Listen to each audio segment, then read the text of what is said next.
Bonjour à tous, petite vidéo débrief de l'ultra boucle de la Sarah. Bon, j'ai l'air très fatigué parce qu'effectivement la course a eu lieu il y a 2 jours et j'ai pas eu le temps de bien récupérer, enfin pas récupérer complètement. Mais néanmoins, je voulais la faire rapidement parce que c'est toujours pareil, vu que les vidéos, c'est pas forcément, je travaille pas un script et tout. L'expérience fait qu'au bout d'une semaine ou 10 jours, il y a des choses qu'on oublie et le débrief, il n'est pas forcément que sur le résultat, il est plutôt sur ce que j'ai ressenti et l'idée, c'est pas forcément de faire une vidéo sur comment est composée la boucle ou quel équipement j'ai couru ou des choses comme ça parce que je reste un amateur de niveau moyen.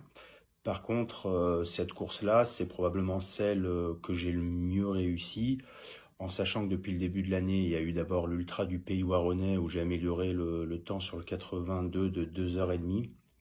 Et puis il y a eu 3 semaines les 50 km des coursières, où là j'ai fait mon premier top 20%, toutes catégories confondues, avec un 50 bornes en 6h13, ce qui était de loin ma meilleure performance. Et donc, a priori, jamais 203. Cette course-là est pour moi le plus abouti. Pour vous présenter la course de la Sarah, globalement, c'est un format 24 heures, c'est-à-dire qu'on court pendant 24 heures autour d'une boucle, alors qui est annoncée à 2, mais elle est plus à 2,150. Alors 150 mètres, c'est pas beaucoup, mais si on le répète sur 63 boucles, ça compte quand même. Donc moi je dirais plus une boucle de 2 km 150 avec 90 mètres de dénivelé, 563 marches et une pente qui est la descente de la Sarah, qui est une pente très très raide. Donc pareil, descendre une fois ou deux, c'est simple, sur 24 heures, ça tape quand même pas mal. Et donc on tourne autour de cette boucle et le but c'est d'en faire le plus possible. L'objectif, sachant que je l'avais fait les 6 heures en 2019, où j'avais réussi à faire 19 boucles, l'objectif pour moi premier, c'était de valider 58 boucles qui permet d'obtenir le Golden Talc. C'est un index UTMB de 100 miles, quoi. Ça, c'était le premier objectif, le Golden Talc. Et après, il y avait éventuellement d'arriver à faire 70 boucles. Et puis, le but ultime, éventuellement rentrer dans ce qui était le Hall of Fame avec plus de 83 boucles. Mais bon, l'objectif principal, c'était 58 boucles quand même. Du coup, comment s'est passée la course? Globalement, jusqu'à le départ 23 heures jusqu'à 1h15, pas grand chose à signaler. Je cours raisonnablement. J'ai fait 41 boucles en 14 heures, un peu plus, 14 heures, ouais, à peu près 14h04, quoi, mais bon, peu importe. Jusqu'à là, pas de souci. En sachant que mon ami Pascal, avec qui je fais la course, lui avait dû abandonner un peu plus tôt, donc il était resté. C'est vrai que j'avais quelqu'un, c'était hyper cool parce qu'il a été aux petits soins, il allait me chercher ce que j'avais besoin. Enfin, franchement, il a été adorable. Et ma femme est venue le voir le matin aussi, donc ça allait pas mal. Par contre, à la fin de cette 41e boucle, ça a été le début des difficultés parce que j'ai eu une grosse contracture au mollet gauche, ce qui fait que je pouvais poser difficilement le pied par terre, donc j'ai dû courir sur une jambe et avec mon poids, forcément ça va avoir des impacts sur la suite de la course. Et surtout, en fait, je me rends compte que je suis 23e au général, 3e en master, et là, je prends un imprimé écran parce que je sais que j'arriverai pas au bout. Je sais que je serai pas capable de tenir, donc quelque part, comme pour prouver qu'à un moment donné sur cette course, j'ai été à cette position-là, j'ai pris un imprimé écran et je savais que de toute façon ça allait baisser parce que je pouvais courir moins vite. Bon, j'avais pas en tête que les autres, c'était pareil en fait, mais moi j'étais centré trop sur moi et voilà, donc je prends cet imprimé écran puis je me dis voilà, je pensais être capable d'arriver à faire les 17 tours restants, mais par contre tenir les positions pas du tout.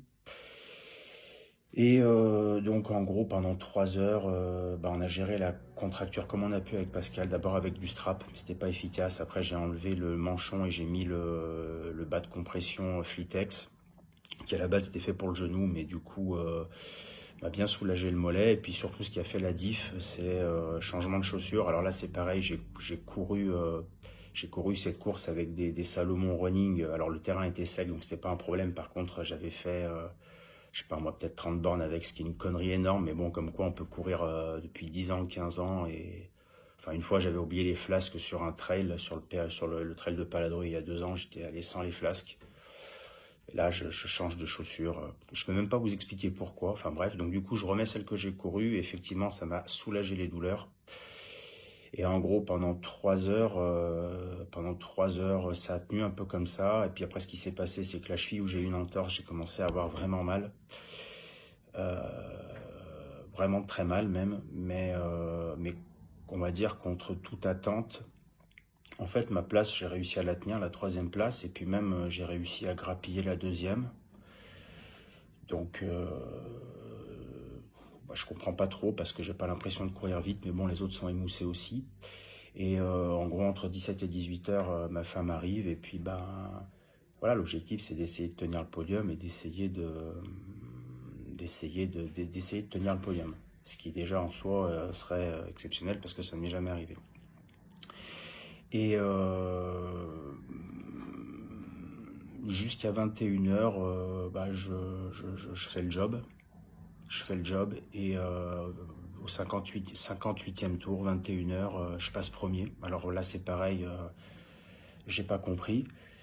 Et à ce moment-là, il s'est passé un truc complètement incroyable. Alors déjà, j'ai un ami qui est venu finir les 2 heures avec moi. Il avait couru une boucle et c'était un voisin. Voilà, il est venu courir les 2 dernières heures avec moi et il fait donc, quand je passe premier, il fait la boucle suivante avec moi et je la fais en un peu plus de 18 minutes. Ce qui est presque 12 minutes de plus. Et là, en fait, truc incroyable, plus de douleur. Je sais pas ce qui s'est passé dans la tête, mais j'ai pu faire un tour qui est le deuxième tour le plus rapide le deuxième circuit le plus rapide que j'ai fait. Et là, je passe en fait en mode, je suis plus chasseur, mais je suis chassé et je veux pas perdre ce que j'ai. Et donc je boucle ce tour-là et je décide de pas me reposer, je décide d'enchaîner derrière parce que le gars, voilà, je veux pas qu'il revienne. Donc on fait un deuxième tour, ce qui n'a pas été une erreur, mais pas loin parce que j'ai fait une hypo et j'avais pas de quoi manger. On boucle le tour. À partir de là, moi je suis en mode zombie. J'ai Pascal et ma femme qui vraiment, ben voilà, me disent faut y aller. Gary, pareil, lui il prend à manger, il prend mes flasques, et là je fais plus que courir, c'est-à-dire que je gère rien d'autre, on me donne à manger, on me donne à boire, on me dit ce qu'il faut faire et j'essaye d'avancer, toujours avec beaucoup de bienveillance. Je pleure 500 fois et j'ai ma femme avec toute la bienveillance qu'elle a, mais aussi elle me connaît très bien, bah, elle est capable de me cadrer, de me rassurer, d'avoir suffisamment de bienveillance, mais en même temps d'autorité pour pas que je perde d'énergie là-dessus. Pascal, pareil. Et puis Gary, ben, sur la boucle, je dois m'excuser 500 fois de pas courir assez vite. Et en fait, il me rappelle qu'il est là pour moi et que c'est moi qui dois mettre le rythme, c'est pas lui, qu'il n'y a pas de problème. Et en fait, ben, les 5 dernières boucles, c'est un enfer, mais je veux pas perdre ce que j'ai.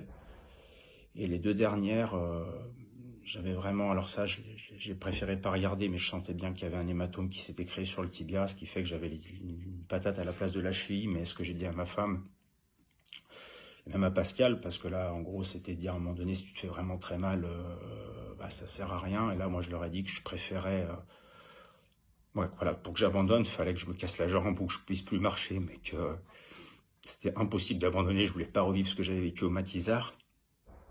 Et ça a tenu.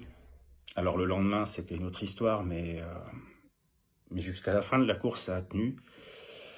Et je finis donc ma 63e boucle à 23h50. 11e au général et premier dans ma catégorie. Alors bien sûr, c'est pas l'UTMB, mais pour un coureur lambda comme moi, c'est déjà exceptionnel parce que j'ai commencé la course il y a 10 ans. Il y a encore un an, quand je faisais un trail, en général, je finissais dans les 3 derniers. Là, depuis 3 trails, c'est plus le cas. Et puis celui-là, ben, j'ai réussi à me surpasser. Et au final, bah, je fais 63 boucles, 138 km et demi, 5928 de dénivelé positif. Je valide le Golden Talc, 11e sur 140, donc dans les 10%. Premier Master 1. Et ce que je retiens de cette course au final, c'est que, enfin, en tout cas, à mon sens, le plus important, c'est l'entourage. Aujourd'hui, je suis convaincu, je vois sur la trace, sur les coursières, j'ai eu mon épouse et mes enfants au ravito 2, 3 et 4 et ça m'a permis de finir bien. Là, j'ai eu la chance d'avoir Pascal, ma femme, et Gary, mais aussi beaucoup de messages. Et enfin, pour moi, c'est hyper important en fait parce que c'est ce qui permet de se rattacher et de rester focus sur ce qu'il faut faire. Moi, j'y arriverai pas tout seul, je le sais, aujourd'hui j'en suis sûr. Faut croire en soi, ça c'est quelque chose, moi j'ai beaucoup de mal. Et j'ai essayé de faire ce qu'on fait avec Florian, c'est-à-dire de se passer positivement, c'est-à-dire que je me suis dit que je suis capable de le faire, mais je me parlais à la deuxième personne en me disant, bah, t'es capable de le faire, tu t'entraînes, tu passes du temps, t'es fatigué, mais les autres aussi le sont, et tu vas y arriver. Voilà, je me disais voilà, je me disais, t'es fort en fait, t'es fort et tu vas pas craquer. Et voilà, je me disais que c'était bien, je me disais que c'était, que voilà, que j'étais dans le bon et que je faisais ce qu'il fallait faire. D'avoir des phrases importantes. Moi, j'en ai une que je répète souvent, mais pour moi, qui me marque et qui aujourd'hui me permet de rester focus. C'est ce que l'on fait dans une vie résonne pour l'éternité. Et, euh, et je me disais que la situation que j'avais là, en fait, ouais, il me restait 3 heures ou 2 heures à souffrir, mais que vaut mieux souffrir 2 heures que regretter peut-être que ça se représentera jamais et que du coup se dire, bah, j'aurais peut-être dû faire, mais c'était trop tard. Et enfin, être prêt à payer le prix, enfin, ça c'était clair, net et précis. Il y a 2 heures à la fin, même s'il fallait que je marche plus pendant une semaine, 15 jours, mais je n'aurais pas abandonné.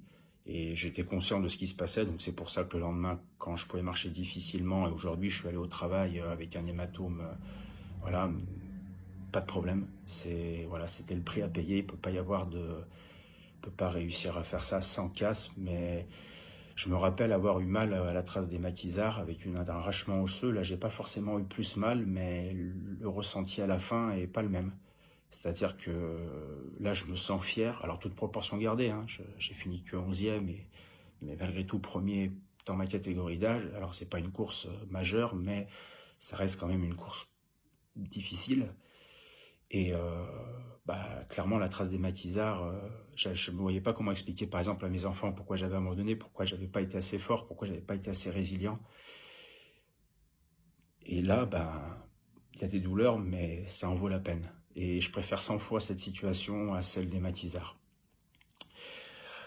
En termes d'amélioration, parce qu'il y en a toujours, bah, faut que je gagne en résilience, parce que clairement, si j'avais pas eu autant d'accompagnement et autant de personnes présentes avec moi, je n'aurais pas fait ce résultat, je me serais arrêté à 58 boucles. Donc j'aurais fait 3e de ma catégorie, mais pas plus. Faut faire du renforcement musculaire, parce qu'aujourd'hui, bah, je suis trop lourd. Bon, enfin, mes jambes doivent supporter trop de poids, donc il faut perdre un peu de poids, mais faire du renforcement musculaire. Alors ça, c'est ce que je fais, c'est ce que j'ai commencé à faire, mais simplement il y a 2 semaines. Et puis amélioration de l'alimentation parce que les glucides, je pense que j'en consomme pas assez ou pas assez régulièrement et ce qui fait que des fois il y a des pics de forme. Mais ça de toute façon, ça sera à l'avenir dans l'amélioration et l'optimisation de ce que je peux faire. Mais au-delà de tout ça, je veux pas m'étendre là-dessus parce que c'est pas le but de la vidéo. Il y a des gens qui le font bien mieux.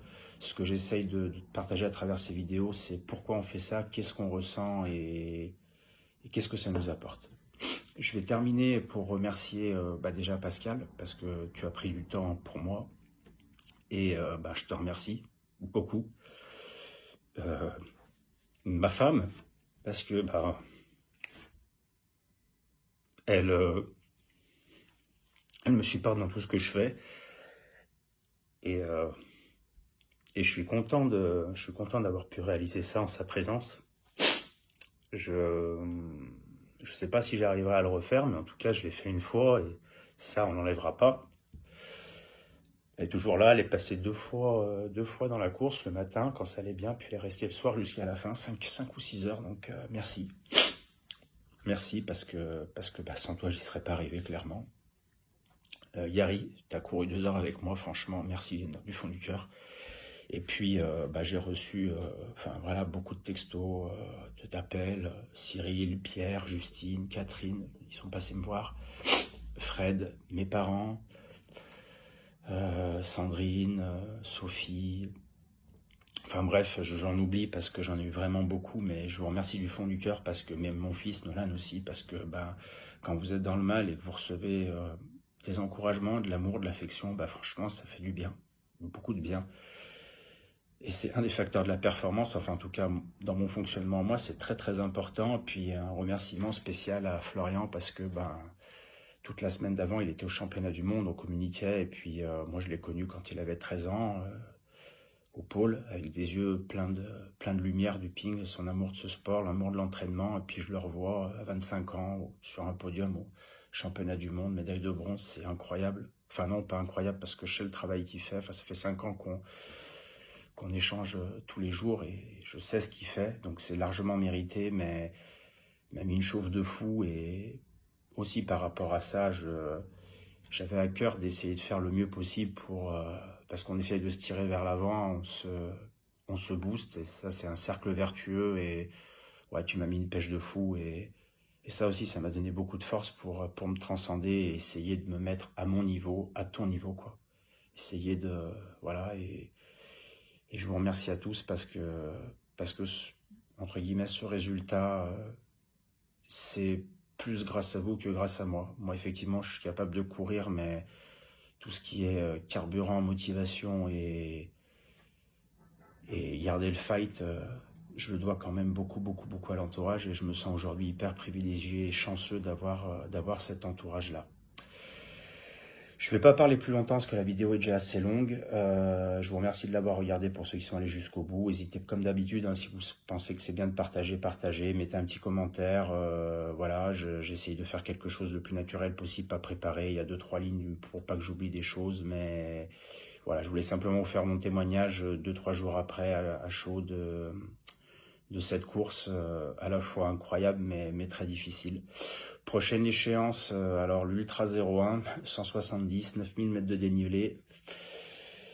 Un gros morceau, mais on va se préparer. Puis avec mon Pascalou, on va essayer d'aller au bout. On va essayer d'aller chercher le finisher. Bonne fin de journée à tous et bonne semaine. À très bientôt, au revoir.